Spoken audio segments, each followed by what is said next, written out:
स्वागत है आपका ज्ञानंद ऑडियो बुक में। आज हम जिस बुक के बारे में बात करने वाले हैं उसका नाम है व्हेन ब्रीथ बिकम्स एयर, जिसे लिखा है पॉल कलानिथी ने।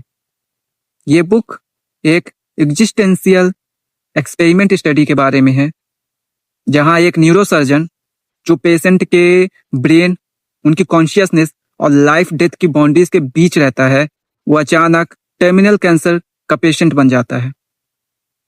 और जब ऐसा होता है तो उसके बाद उनकी लाइफ किस तरह से हो जाती है, किस तरह के चैलेंजेस आते हैं, उसके बारे में बताया गया है। इस बुक का सबसे बड़ा सवाल ये नहीं है कि डेथ क्यों होता है। सबसे बड़ा सवाल ये है कि जब आपको पता हो कि आपके पास बहुत कम वक्त बचा है, तब ऐसा क्या है जो उस बचे हुए वक्त में आपको मीनिंग देता है या आपकी लाइफ को मीनिंगफुल बनाता है। पॉल कलानिथी एक न्यूरोसर्जन जो स्टार्टिंग में इनका रुझान लिटरेचर और फिलॉसफी पढ़ने में भी काफी था, और जब भी उनके दोस्त पूछते थे कि तुम क्या बनोगे, तो वो कहते थे मुझे मेडिसिन की फील्ड में जाना है। तो वो उनसे एक सवाल करते थे कि तुम इतने बेहतर हो लिटरेचर में, फिलॉसफी में, और इतना पढ़ते हो, इतना इंटरेस्ट है, तो तुम क्यों मेडिसिन की फील्ड में जाना चाहते हो? तो उनका जवाब था कि वर्ड्स आपको मीनिंग समझा सकते हैं, लेकिन आपका ब्रेन और बॉडी उस मीनिंग को हर दिन जीते हैं मेडिसिन की फील्ड में।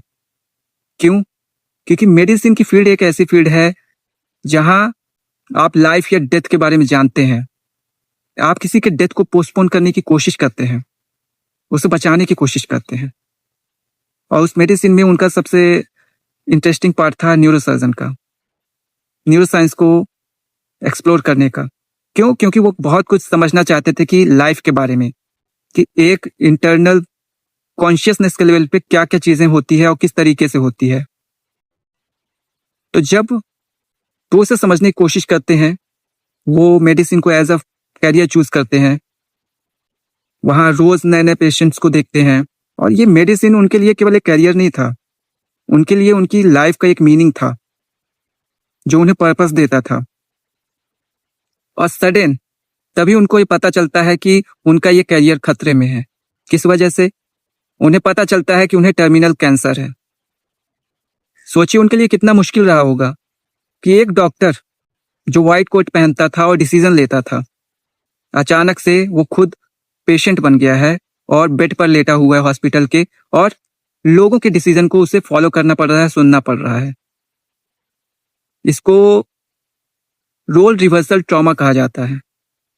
जब आपको पता चलता है कि आपकी आइडेंटिटी सडनली क्राइसिस में चली गई है, कि आपको जो एक चीज मीनिंगफुल बनाती थी या मीनिंग देती थी, पर्पस देती थी जीने के लिए, वो खत्म, वो खतरे में है, कि अब आप आगे प्रैक्टिस नहीं कर सकते, अब आप लोगों को ट्रीट नहीं कर सकते, आपको खुद ट्रीटमेंट करवानी पड़ेगी।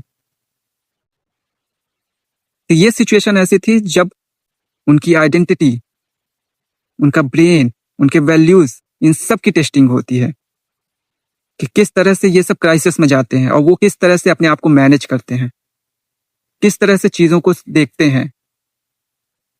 और उनका कहना था कि doctor is not about to postpone death, कि डेथ को पोस्टपोन करने के लिए डॉक्टर नहीं है।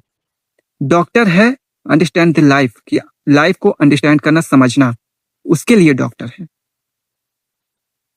और ये काफी फैसिनेटिंग सा होता है कि यहाँ पे आपका एक डिसीजन किसी की लाइफ को बचा सकता है और किसी की लाइफ को खत्म भी कर सकता है। कई बार ये डिसीजन बहुत मुश्किल होता है, लेकिन फिर भी उन्हें लेना पड़ता है और सिचुएशंस को समझना पड़ता है। और उस दौरान जब इनका ट्रीटमेंट होता है तो कीमोथेरेपी और मेडिसिन के रिएक्शन की वजह से और भी जो चीज़ें होती है उसकी वजह से काफ़ी कुछ कॉम्प्लिकेटेड हो जाता है, और डॉक्टर्स उन्हें चाइल्ड के लिए मना करते हैं कि वो खतरे में हो सकता है। बट फिर भी उन्होंने उस फियर के ऊपर अपने इस होप को चुना कि हम चाइल्ड प्लान करेंगे, और करते भी हैं, और उनकी ये होप रियलिटी में बदल भी जाती है। इसका मतलब ये नहीं था कि उन्होंने फियर से, डर था या फियर को इग्नोर किया, बल्कि उनको एक होप मिली जिसको उन्होंने फॉलो किया।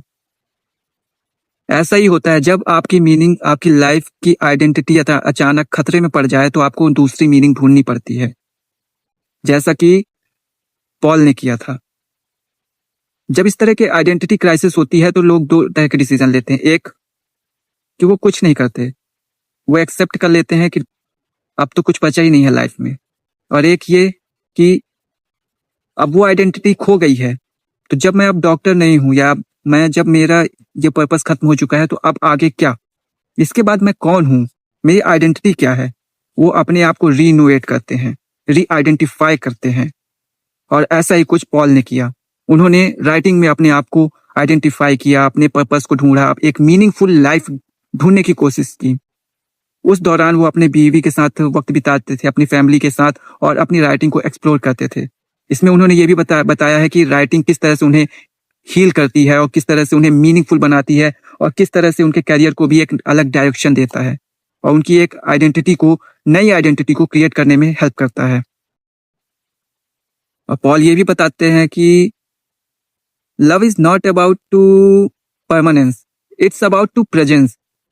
कि आपका हमेशा साथ रहना जरूरी नहीं है, लेकिन आप जितने वक्त के लिए हैं, आप मौजूद हैं, आप उस रिलेशनशिप में पूरी तरह से आप वहां पर उपस्थित हैं, प्रेजेंट हैं। वहां किसी तरह का बॉन्डेज नहीं है कि आप बंधे हुए हैं, कि आपको ये करना ही पड़ेगा, ऐसा होना ही पड़ेगा, इस तरीके से होना जरूरी है। वहां पे फेक नहीं करते हैं आप, वहां पे आप द रियल यू, उसके साथ वहां पर प्रेजेंट होते हैं। पॉल ने यह भी बताया है कि किस तरह से उन्होंने जो प्लानिंग्स की थी अपने करियर को लेकर, वो सब अचानक यूजलेस हो गई। जो उन्होंने 10 साल का एक गोल तय किया था, वो भी मीनिंगलेस हो गया। उनका कहना था कि डेथ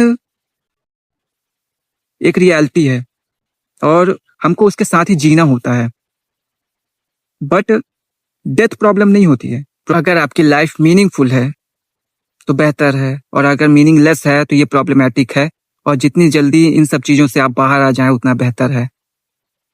आपको लाइफ में मीनिंग ढूंढना चाहिए। अगर आपकी लाइफ की मीनिंग खो गई है तो यहाँ पर लव जो है किस तरीके से पॉल को मीनिंग देती है, या उन्हें वो खोजने में, उनकी आइडेंटिटी को खोजने में मदद करती है, आइडेंटिफाई करने में मदद करती है। ये कुछ कुछ वैसा ही है जैसा विक्टर फ्रैंकल को सफरिंग के दौरान मीनिंग मिला था। उनकी सफरिंग कैंप में हुई थी, इनकी सफरिंग हॉस्पिटल में कैंसर के रूप में होती है। उन्होंने एटीट्यूड को चूज किया था, इन्होंने वैल्यूज को चूज किया। उनकी सफरिंग एक्सटर्नल थी, इनकी सफरिंग इंटरनल थी, लेकिन दोनों ही एस्पेक्ट में उनको जो उनका लव होता है, जो लव से जो अटैचमेंट क्रिएट होता है, वो अटैचमेंट मीनिंग देती है, उनको आगे ड्राइव करती है। और इसमें यह भी बताया गया है कि डेथ जो है एक रियलिटी है, आपको उसके साथ जीना होता है और एक मीनिंगफुल लाइफ बनानी होती है। कभी भी किसी भी तरह की सिचुएशंस अगर आती है, आप अपनी आइडेंटिटी को खोते हैं, तो आपको एक नई पर्सपेक्टिव से अपने लाइफ को स्टार्ट करनी चाहिए। किसी और चीज में आपको अपनी आइडेंटिटी ढूंढनी चाहिए।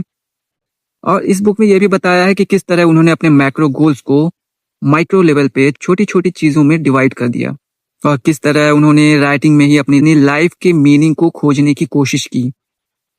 और जब इस तरह की क्राइसिस आती है तो सबसे पहले आपकी एंजाइटी बढ़ जाती है, आप डिप्रेस्ड होने लगते हैं, आप अपनी लाइफ को खत्म करने के बारे में सोचने लगते हैं, होपलेसनेस आ जाती है। ये सारी चीजें होती है इन सब सिचुएशंस के दौरान, और इन सब सिचुएशन से कैसे बाहर आना है वही चीज बताती है ये बुक। और इस बुक में सबसे इंपॉर्टेंट बात यह है कि आपको अपनी लाइफ की जो मीनिंग है ना, उसको अपनी हैप्पीनेस से पहले चूज करना होता है। क्यों? क्योंकि जब आप अपनी लाइफ को मीनिंगफुल बनाते हैं तो वहां पे एक पर्पस बनता है, पर्पस रहता है जो एंजाइटी लेवल को बाईपास करता है। और अगर सडन अचानक आपकी आइडेंटिटी क्राइसिस में आ जाती है तो किस तरह आप अपने आइडेंटिटी को फ्लेक्सिबल बनाते हैं और किसी और चीज में अपनी आइडेंटिटी को ढूंढते हैं। और यहाँ पर डेथ एक रियलिटी है जहां से आपके पास फियर, आपको डरना है या उसके साथ जीना है, ये चॉइस हमेशा आपके पास रहती है। और जो लव होता है, वो अटैचमेंट, वो आपको एक इमोशनल रेजिलियंस देती है कि जब भी ऐसी कभी सिचुएशंस आती है तो आप वापस से खुद को खड़ा कर सकें, आप उस सिचुएशन को फेस कर सकें, आप डरे नहीं, आप टूटे नहीं, आप अपनी हिम्मत को वापस से जोड़कर जो एक होप टूटी हुई है उसे वापस से जोड़ते हैं और आगे बढ़ते हैं लाइफ में। इस बुक में सबसे इम्पोर्टेंट क्वेश्चन ये था कि अगर आपको पता चले कि कल सब कुछ खत्म होने वाला है तो ऐसा क्या है जो आपको मीनिंगफुल बनाएगा। इस सवाल का जवाब आप सब मुझे कमेंट में जरूर दीजिएगा, क्योंकि मैं जानना चाहता हूं कि ऐसी कौन सी चीज है जो आपको मीनिंगफुल बनाती है, क्योंकि लाइफ में मीनिंग होना बहुत जरूरी होता है, क्योंकि वही चीज है जो आपको हर रोज ड्राइव करती है जिंदगी को जीने के लिए। क्योंकि अगर होपलेसनेस आ गई तो आप लाइफ में कुछ भी नहीं कर सकते हैं, कुछ भी नहीं, क्योंकि आपका कुछ करने का मन ही नहीं करेगा। और उस वजह से जितने भी अच्छे रिलेशंस होंगे या जितनी भी अच्छी पोजीशंस पे आप होंगे वो सब धीरे धीरे कोलैप्स होता जाएगा। इसलिए बहुत जरूरी है। और कई बार सिचुएशंस लाइफ में ऐसी आती है कि हम जैसा चाहते हैं चीजें वैसी नहीं हो पाती, या हमने कभी एक्सपेक्ट नहीं किया था वो चीजें हो जाती है, सडन हो जाती है। तो हमें उस सिचुएशन से निकलना आना चाहिए, खुद को संभालना आना चाहिए। और अगर सब कुछ छीन भी जाए तो ऐसी क्या चीज है जो आपको मीनिंगफुल बनाएगी, या आप किस चीज में अपनी लाइफ को मीनिंगफुल पाते हैं, वो इम्पोर्टेंट है। और वही समझाती है ये बुक कि किस तरह आपको उस सिचुएशंस में करना चाहिए। तो आप जरूर पढ़िएगा ये बुक और रेकमेंड कीजिएगा उन लोगों को जिन्होंने अपनी लाइफ की मीनिंग को खो दिया है, और ये वीडियो शेयर कर दीजिएगा उनके साथ में। आई होप ये वीडियो आपको पसंद आई होगी। पसंद आई होगी तो हम हमारे इस वीडियो को लाइक कर लीजिएगा और चैनल को सब्सक्राइब कर लीजिएगा। Thank you very much. तब तक के लिए बाय बाय।